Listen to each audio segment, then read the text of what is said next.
तो freedom of speech के नाम पे आप कुछ भी नहीं कह सकते। यहाँ पर हमें फ्रीडम ऑफ स्पीच में ये आर्टिकल्स जुड़े हुए क्लॉज हैं, कॉन्स्टिट्यूशन में लिखा है, पता नहीं कौन से अम्बेडकर आइट हैं कि उन्हीं का लिखा हुआ कॉन्स्टिट्यूशन नहीं पढ़े कि भाई आपने कॉन्स्टिट्यूशन में पढ़ा होगा कि फ्रीडम ऑफ स्पीच का एक दायरा होता है कि उससे हम किसी के सेंटिमेंट्स को हर्ट ना करें, कोई ऐसी चीज़ ना कहें जिससे कुछ गलत हो। जबकि इनके साथ ऐसा क्यों हुआ है? क्योंकि 395A लगा हुआ है इन पर, फ्रीडम ऑफ स्पीच का वायलेशन है, ये इन्होंने काम किए हैं। तो इसमें आप जबरदस्ती दलित कार्ड ला करके पहली बात तो दलितों के नाम पे दलित छात्रों को इकट्ठा करेंगे, उनको भड़काएंगे, और जो हमारी छात्रों की एकता वो भी इससे दूषित होती है, क्योंकि जो दलित छात्र हैं वो इनकी तरफ हो जाएंगे, हम में भी आपस में आइडियोलॉजिकल डिफरेंसेस आएंगे। तो हमारा काम यहाँ पर पढ़ना था, लेकिन अगर इस तरह के शिक्षक रहेंगे तो महोदय हम पढ़ना ही नहीं चाहेंगे। क्यों हम पढ़ेंगे? इस समय मौजूद है हिंदू कॉलेज और देख सकते हैं कि मीडिया को भी परमिशन नहीं दी जा रही है। यहाँ प्रोटेस्ट करने की अनुमति दी जा रही है अखिल भारतीय परिषद के विद्यार्थियों को, लेकिन प्रशासन बोल रहा है कि मीडिया को परमिशन लेने की ज़रूरत है, क्योंकि प्रोफेसर रतन लाल की खबर नहीं कर सकते। प्रोफेसर रतन लाल के पीछे क्या स्थिति हो रही है? यहाँ पे इस तरीके की नारेबाजी हो रही थी कि रतन लाल का खतना किया जाना चाहिए। प्रशासन व्यवस्था यहाँ पर खामोश खड़ी है, और यहाँ पे कॉलेज के प्रशासन है, ये खुद कह रहे हैं कि आपने परमिशन ली। मीडिया की सोचिए आज़ादी खत्म हो रही है, मीडिया को बोलने की आज़ादी नहीं मिली है। सर आप क्या कह रहे थे? मैं यहाँ पे आपको ये पूछना है कि आपने प्रायर परमिशन ली हुई है? बट मीडिया की क्या परमिशन की जरूरत है सर? आप हम जो चीजें दिखा रहे हैं, आप इस तरीके से असंवैधानिक तरीके से नारेबाजी हो रही है प्रेमाइसिस के अंदर कहीं भी कोई सर। शूट करना है आपको असंवैधानिक तरीके से नारेबाजी हो रही है, विद्यार्थी आप इस पे प्रशासन क्यों नहीं बोलते हैं? वो कॉलेज के बच्चे हैं और वो प्रिंसिपल से बात कर रहे हैं। कॉलेज के बच्चे गुंडागर्दी करेंगे, असंवैधानिक तरीके से बात करेंगे? कोई भी उनमें बाहर का बच्चा नहीं है, वो हमारे बच्चे हैं यहाँ के, और वो प्रिंसिपल से बात कर रहे हैं, डील कर रहे हैं। आप प्रेस को बोल रहे हैं कि परमिशन की जरूरत है, लेकिन आप कॉलेज प्रीमाइसेस के अंदर कहीं पर भी जाकर आपको एक्सेस अपनी मर्जी से नहीं मिलेगा, आपको उसकी परमिशन लेनी चाहिए।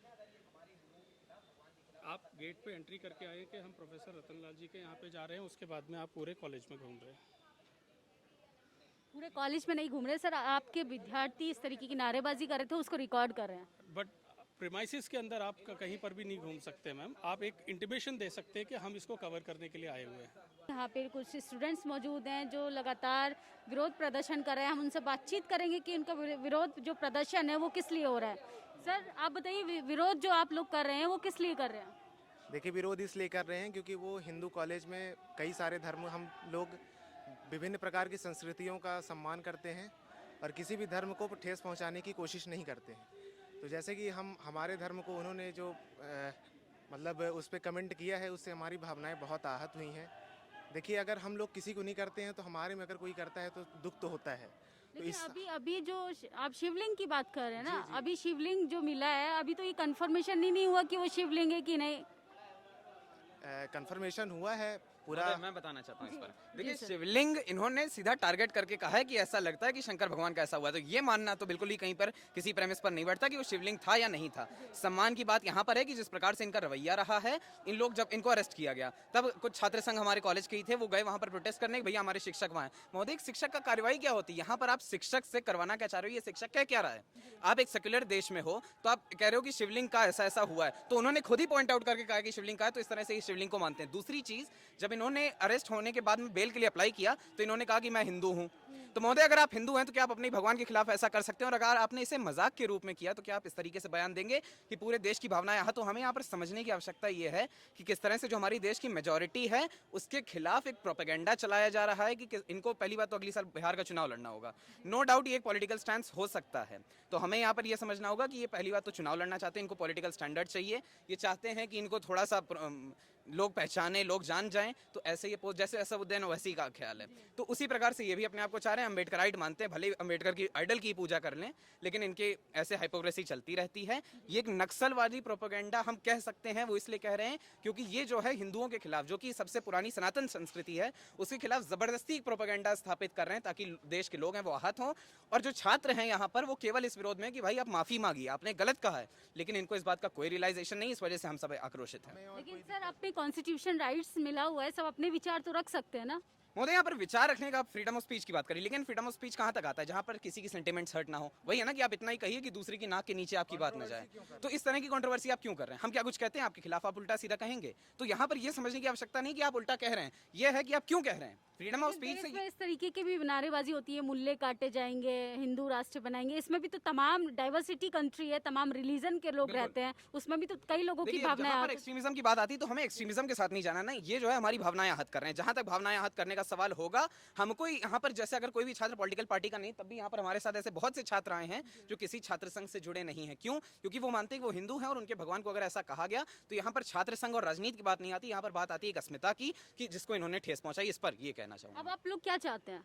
देखिए, चाहते क्या हैं ये व्यक्ति, देखिए पहली बात तो इन्हें कॉलेज के अंदर घर मिला हुआ है इसी कंट्रोवर्सी की वजह से कि ये कहीं पेट पाट ना जाए। इनका ये कहना था कि हमारे ऊपर खतरा है और इनके अंदर एक भय की स्थिति बनी रहती है। भय की स्थिति बनी रहने के बाद ये हमारे भगवानों को इस तरह से कहते हैं, इस प्रकार से उनके ऊपर लांछन लगाते हैं, मतलब ऐसी चीज़ें जो कि खुले तौर पर कहीं भी ना जा सकें। तो इन चीज़ों से इनका क्या काम है, ये चाहते हैं कि एक पॉपुलैरिटी गेन करें, पॉलिटिकल मोटिव्स होंगे इनके, अपने आप को अम्बेडकराइट के रूप में पेश करना चाहते हैं। अम्बेडकर के जहाँ तक आइडियल्स थे, अम्बेडकर के आइडियल्स मानने लायक हैं, लेकिन ये कहते हैं कि हम आइडल वर्शिप नहीं करते, हम अम्बेडकर के आइडियल्स को मानते हैं। तो आप अम्बेडकर का ये आइडियल इन्होंने अपने घर के अंदर रखा है और रोज सुबह भीम पूजा करते हैं। भीम पूजा क्या है कोई नहीं जानता, कोई प्रावधान नहीं, लेकिन भीम पूजा करते हैं। तो हमें ये समझना होगा कि ये चाह रहे हैं एक प्रोपेगेंडा फैलाना, जबरदस्ती की आइडियोलॉजी को लाना, जिससे लोगों को आहत हो, इनका खुद का स्वार्थ चलता रहे और इनका कुछ होने नहीं वाला है। ये खाली कुछ छात्र संघ हैं जो कि आइडियोलॉजिकली दूषित हैं, जिनका ब्रेन वॉश हो चुका है, केवल उनको समझा पाएंगे। लेकिन यहाँ पर समझना ये है कि अगर ये भी कुछ उल्टा सीधा कहेंगे, चाहे वो फ्रीडम ऑफ स्पीच के अंतर्गत हो, चाहे किसी भी चीज़ के अंतर्गत हो, ये कदापि स्वीकार्य नहीं होगा। हम चाहते हैं कि इन्हें कॉलेज प्रशासन से निकाला जाए। हिंदू कॉलेज के नाम पर आप यहाँ पर बैठे हुए हैं, हिंदू कॉलेज के प्रोफेसर के नाम पर आप बैठे हैं, दिल्ली यूनिवर्सिटी के नाम पर। पूरे देश में न्यूज़ चैनल्स आप सभी के माध्यम से बात जा रही है कि हिंदू कॉलेज दिल्ली यूनिवर्सिटी के प्रोफेसर ने ऐसा ऐसा कहा। हम चाहते हैं इनके पास से नाम हटा दिया जाए। हम नहीं चाहते कि हमसे जुड़े रहें, क्योंकि इन्होंने ऐसा किया है। तो कॉलेज एडमिनिस्ट्रेशन को भी चाहिए कि इस तरह की कार्रवाई करें, इनको तुरंत कॉलेज से हटाया जाए, क्योंकि कॉलेज का नाम बदनाम होता है ऐसी चीज़ों से। तो क्या कहेंगे आप इनकी बातों पर? मैं इनकी बातों से पूर्णतः सहमत हूँ। रतन लाल जी को तुरंत माफ़ी मांगनी चाहिए अपने कमेंट के लिए। किससे माफी? समाज से बिल्कुल, या हिंदू लोगों से, पूरी हिंदू कम्युनिटी से? पूरे हिंदू कम्युनिटी से मांगनी चाहिए, क्योंकि उन्होंने पूरे हिंदू कम्युनिटी की भावनाओं को आहत किया है। अच्छा चलिए, आप स्टूडेंट हैं, आपसे एक सवाल करते हैं कि भावना आहत से ज़्यादा आपको ये बड़ा मुद्दा लगता है, रोजगार, बेरोजगारी, ये सब कुछ बड़े मुद्दे नहीं लगते आपको इस देश में? जी हैं। तो आप भावना, ये धर्म की चीज़ों में आप उलझ रहे हैं, आप स्टूडेंट हैं, आपको उज्जवल भविष्य बनाना चाहिए, आप अपने करियर को बर्बाद कर रहे हैं इस तरीके से। आपको तो सरकार से सवाल करना चाहिए रोजगार के लिए, आपको सरकार से सवाल करना चाहिए नौकरियों के लिए। नौकरी खत्म हो गई है, पता है मैं आपको? बताता हूं इसका। देखिए, नौकरियों का जहाँ तक सवाल है, नौकरी हमारी काबिलियत पर आती है, हम पढ़ेंगे तो करेंगे। इस तरह के शिक्षक अगर पढ़ाने पहुंच गए, आज सुबह इनकी क्लास हुई थी, आपको बताना चाहूँगा। इनकी क्लास हुई थी, इनकी क्लास में कुछ चुनिंदा बच्चे कुछ आइडियोलॉजी के गए हुए थे पढ़ने, बाकी सभी ने बॉयकॉट किया था। अगर इस प्रकार के शिक्षक कक्षा में पढ़ाएंगे तो हम पढ़ के क्या करेंगे? उससे अच्छा तो हम खुद से जाकर के अपनी किताब उठा करके पढ़ लेंगे, वो हमारे लिए बेटर रहेगा। और जहाँ तक धर्म और संस्कृति का सवाल है, एक हमारी अस्मिता होती है, एक आइडियोलॉजी होती है, भावना होती है। जब तक हम उसके साथ में आगे नहीं बढ़ रहे हैं, वही हमें पावर देता, वही हमें इंपावर करता है कि हम आगे बढ़ें। जहाँ तक रोजगार और उसका सवाल आपने कहा कि रोजगार है, बेरोजगारी है, तो महोदय हम पढ़ाई करेंगे तो अर्जित करेंगे। और इस प्रकार के शिक्षक अगर शिक्षक संस्थानों से जुड़े रहे तो कैसे फायदा होने वाला है? ये इससे हम शिक्षा की क्वालिटी तो खराब हो ही रही है ना। अगर ये मानसिकता रही, ये आइडियोलॉजी रही, तो ये ना फ्रीडम ऑफ स्पीच के अंतर्गत आता है। आप 395 का वॉयलेशन कर रहे हैं। तो इस तरह से मुझे कहीं भी नहीं लगता कि ये खुद ही अनकॉन्स्टिट्यूशनल आदमी है और इनके बारे में क्या ही कहा जाए। जब ऐसा इन्होंने कह दिया तो इन पर कहने में भी शर्म आती है कि भाई आप इन पे क्या कह रहे हैं। आप प्रोफेसर रतन लाल पे इस तरीके का सवाल खड़ा कर रहे हैं, लेकिन आपका पूरा टीम अभी प्रोटेस्ट में नारेबाजी कर रही थी कि रतन लाल का खतना होगा। इससे भी तो तमाम लोगों की भावना, फिर आप तो बल्कि आप तो विद्यार्थी हैं, अगर गलती एक तरफ से हुई है तो वही गलती आप क्यों दोहरा रहे हैं? अब यहाँ पर इसका मतलब पता है क्या है? आप कहते हैं कि भगवान शंकर है, भगवान शंकर हिंदुओं के भगवान है, तो अगर हिंदुओं का भगवान उनके अनुसार ये करा सकता है, हम कहते हैं आप भी करा के दिखाइए। समझने वाली बात यह है कि आप कुछ अगर कहते हो तो उसको करके दिखाओ। आपने शिवलिंग के लिए ऐसा कहा है, अपने लिए कह के दिखाओ। अपने लिए आपकी हिम्मत है, कहो कि आप किसी और धर्म की कोई मतलब कोई भी प्रैक्टिस है उसको आप मान रहे हो, अपने लिए करके दिखा दो। इसलिए कहने का मतलब है क्योंकि यहाँ पर अस्मिता को ठेस पहुंची। यहाँ पर भावनात्मक पक्ष क्यों आ रहा है? भावनात्मक पक्ष आने का सिर्फ और सिर्फ नतीजा ये है कि इन्होंने हमारे भगवानों के बारे में कहा है। इनके भगवानों के बारे में जब भी कभी कुछ कहा जाता है तो आप जानती हैं क्या होता है? देवबंद से एक फतवा जारी होगा, पूरे देश में तहलका मच जाता है। बेंगलोर में राइट्स हो चुके हैं पिछली साल इसी वजह से। तो हमें समझना होगा कि आप यहाँ पर हिंदू अस्मिता की बात कर रहे हो ना, तो हिंदू अस्मिता से यहाँ पर प्रश्न नहीं उठता। हम एक्सट्रीमिज्म में नहीं जा रहे हैं। हम चाह रहे हैं कि अगर आपने कुछ गलत किया महोदय उसे मानिए, और अगर आप नहीं मानने को तैयार हैं तो इसका मतलब कि आपका दिमाग ऐसा है कि आप दिमागी रूप से विकृत हैं, तर्कहीन बातें करते हैं। इनके छात्रों ने भी, जो इनके छात्र संघ आए थे वहाँ पर खड़े हुए थे आर्ट्स फैकल्टी पर, उन्होंने बड़ी तर्कहीन बातें की। उन्होंने कहा हमारे प्रोफेसर हैं, अरेस्ट क्यों हो। तो महोदय अगर प्रोफेसर ऐसी गलती कर रहा है तो प्रोफेसर हो चाहे आम नागरिक हो, उसको अरेस्ट होने का, उसको अरेस्ट किया जाने का पूरा अधिकार है।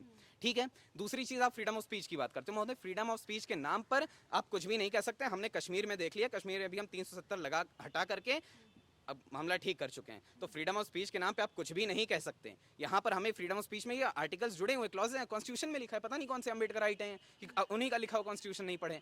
कि भाई आपने कॉन्स्टिट्यूशन में पढ़ा होगा कि फ्रीडम ऑफ स्पीच का एक दायरा होता है कि उससे हम किसी के सेंटिमेंट्स को हर्ट ना करें, कोई ऐसी चीज़ ना करें जिससे कुछ गलत हो। आप अपना विरोध जता रहे हैं ना, तो विरोध अगर आपको जताना है भैया वहाँ मंदिर नहीं था, ये नहीं था, उसी मुद्दे से जुड़ा है, तो आपको अगर विरोध जताना था तो ये कहते भैया मंदिर नहीं है, वहाँ पर कुछ नहीं हुआ है, वहाँ पर कोई डिमोलिशन नहीं किया गया था, मंदिर के ऊपर मस्जिद बनाई गई थी। आप कह रहे हो कि ऐसा हुआ है भगवान शंकर के साथ में, तो ये तो भाई बिल्कुल भी मतलब तमीज वाली बात ही नहीं है ना। तो इस तरीके से आप बात करोगे। आपने बात की अयोध्या की, आपने तमाम मुद्दों पे बात की। कास्ट एट्रोसिटी पे आप क्या बोलेंगे? आपने बोला कि कॉन्स्टिट्यूशन दायरे में रहकर इनको बात करनी चाहिए। कास्ट एट्रोसिटी हिंदू देश में हो रही है, हिंदू राष्ट्र में हो रही है, क्या इससे तमाम लोगों की भावना आहत नहीं होती कि जाति प्रथा भी, मूछ रखने पे व्यक्ति को मार दिया जाता है, घोड़ी चढ़ने पर लोगों को मार दिया जाता है, इस पर आप क्या कहेंगे? देखिए, जहाँ तक घोड़ी चढ़ने पर और मूछ रखने पर मार जाता है, मैं कहता हूँ कि बहुत गलत हो रहा है। कोई भी देश का, चाहे सवर्ण नागरिक हो, चाहे कम उम्र का नागरिक हो, चाहे किसी भी जाति का नागरिक हो, वो चाहता है कि देश आगे बढ़े। अगर कुछ अराजक तत्व ऐसा करना चाहते हैं तो बहुत ही गलत करें, चाहे वो किसी भी जाति के हों। जहाँ तक यहाँ पर सवाल आया, इन्होंने जाति का पक्ष खुद लाया है।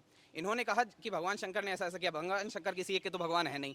भील और गोंड भी उन्हें मानते हैं, ब्राह्मण भी उन्हें मानता है, सब उनकी पुजारी हैं। उत्तराखंड से लेकर के पश्चिम में रामेश्वरम तक सब उनके पुजारी हैं। लेकिन आप यहाँ पर जाति का पक्ष ला रहे हो कि महोदय मैं एक दलित हूँ, मेरी आवाज़ को दबाने के लिए मुझे अरेस्ट किया गया। तो ये दलित वाला पक्ष इन्होंने खुद लाया और बाद में लाया, और दलित को एक कार्ड की तरह यूज़ करते हैं, क्योंकि इनको मालूम है कि अम्बेडकर जी ने जिसके लिए काम किया उसको ये फायदा उठा रहे हैं उसका। अपने आप को अम्बेडकराइट कहते हैं, लेकिन दलित कार्ड का फायदा उठा रहे हैं कि चूंकि मैं दलित हूं इसलिए मेरे साथ ऐसा हो रहा है। तो ये एक तरह से उस बात को यहाँ पर इम्पोज कर रहे हैं, जबकि इनके साथ ऐसा क्यों हुआ है? क्योंकि 395A लगा हुआ है इन पर, फ्रीडम ऑफ स्पीच का वायलेशन है, ये इन्होंने काम किए हैं। तो इसमें आप जबरदस्ती दलित कार्ड ला करके, पहली बात तो दलितों के नाम पे दलित छात्रों को इकट्ठा करेंगे, उनको भड़काएंगे, और जो हमारी छात्रों की एकता वो भी इससे दूषित होती है, क्योंकि जो दलित छात्र हैं वो इनकी तरफ हो जाएंगे, हमें भी आपस में आइडियोलॉजिकल डिफरेंसेस आएंगे। तो हमारा काम यहाँ पर पढ़ना था, लेकिन अगर इस तरह के शिक्षक रहेंगे तो महोदय हम पढ़ना ही नहीं चाहेंगे। क्यों हम पढ़ेंगे ऐसे शिक्षकों से? क्या कहेंगे सर? बिल्कुल, मैं उत्कर्ष जी की बातों से सहमत हूँ, और बिल्कुल इनको प्रशासन से हटाना चाहिए।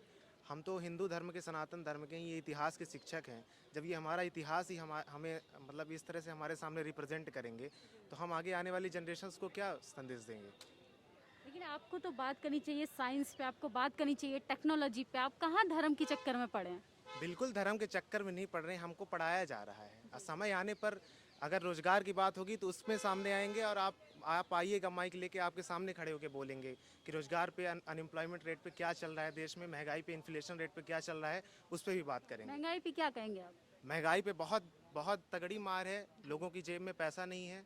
बिल्कुल कहेंगे एकदम, कह सकते हैं कि 45 साल में जिस तरह मतलब लोग पीले कार्ड में चले गए हैं, इस तरह कभी नहीं देखा गया है।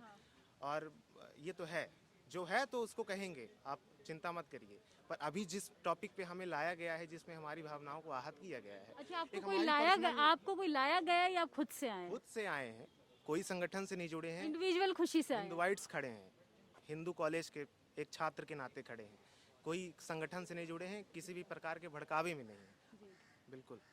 ये देखिए, ये हमने छात्रों से बात की, इन्होंने अपनी राय रखी किस तरीके से ये हिंदू राष्ट्र से इनकी भावनाएं आहत हुई हैं। और यहाँ पर जो भावना आहत होने के संक्षेप में, ये प्रोफेसर रतन लाल को जिस तरीके से बाइकआउट करने का अभी नारेबाजी कर रहे थे। अगर आपको ये सब बातचीत कैसी लगी? अखिल भारतीय परिषद के विद्यार्थी थे और इन्होंने बातचीत की कि हम सारी मुद्दे हमारे लिए बाद में, पहले हमारी धार्मिक जो भावनाएं आहत हुई हैं उस पर संज्ञान लेना चाहिए, प्रशासन को संज्ञान लेना चाहिए, कॉलेज प्रशासन को सोचना चाहिए, क्योंकि पुलिस कार्रवाई नहीं कर रही है, और जो लगातार जो है वो कार्ड, जो जाति का कार्ड है, वो कहीं ना कहीं खेला जा रहा है। इस तरीके से जब भारत के विद्यार्थी भ्रमित रहेंगे तो सोचिए भारत का उज्जवल भविष्य हम कैसे देख सकते हैं। भारत में हम अब्दुल कलाम फिर से कैसे देख पाएंगे? भारत में हम फिर से मान्यवर काशीराम कैसे देख पाएंगे? भारत में हम फिर से डॉक्टर BR अम्बेडकर कैसे देख पाएंगे? जब इस तरीके की धार्मिक असंवैधानिक तरीके से मतभेद रहेगा, सांप्रदायिक दंगों को बढ़ावा दिया जाएगा, कैसे इक्वलिटी की बात करेंगे, कैसे फंडामेंटल राइट सुरक्षित रहेंगे, कैसे कॉन्स्टिट्यूशन बच पाएगा। अगर हमारी बातचीत आपको कैसी लगी, आप अपनी प्रतिक्रिया ज़रूर दे सकते हैं। ऐसी तमाम वीडियो को देखने के लिए जुड़े रहिए हमारे साथ और देखते रहिए national Dastak. Camera person Nupur के साथ मैं निधि रतन, हिंदू कॉलेज, दिल्ली। नेशनल दस्तक की आपसे गुजारिश है कि अगर इसको बचाना चाहते हैं तो नेशनल दस्तक को सब्सक्राइब करने के लिए रेड कलर के सब्सक्राइब बटन को दबाएं, फिर बेल आइकन की घंटी दबाएं। नेशनल दस्तक को बचाने के लिए बहुत जरूरी है कि हर खबर को शेयर करें, लाइक करें, कमेंट जरूर करें।